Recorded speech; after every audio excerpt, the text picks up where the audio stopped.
Tampang wanita muda rampok nenek sendiri demi kuasai perhiasan. Korban nyaris tewas. Wanita tua jadi korban perampokan yang dilakukan cucu kandungnya sendiri, Alfi Naradifta, 21 tahun.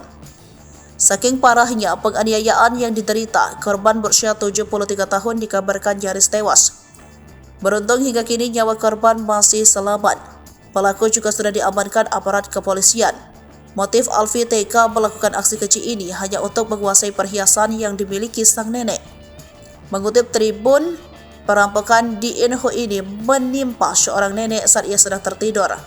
Peristiwa itu diketahui terjadi pada Senin 19 Februari 2024 pukul 5 waktu Indonesia bagian Barat di rumah korban yang berada di Kecamatan Rakit Kulim.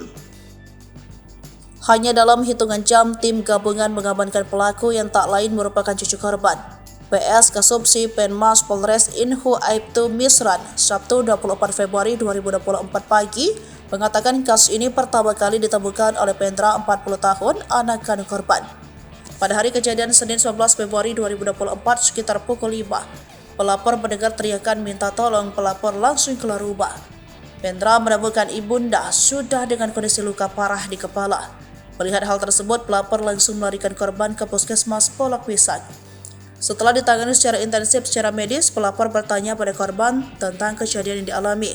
Korban mengaku dipukul dengan benda tumpul besi oleh orang tak dikenal.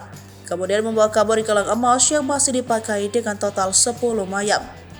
Paginya, anak korban langsung mendatangi Polsek Kelayang untuk melaporkan kejadian yang dialami ibunya.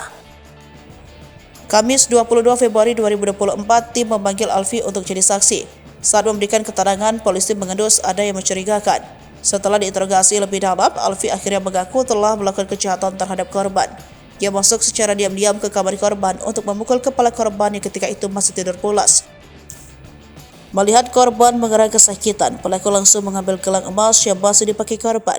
Kemudian ia melarikan diri dari rumah itu seolah-olah tak tahu kejadian itu, hingga akhirnya tim gabungan berhasil mengamankan pelaku.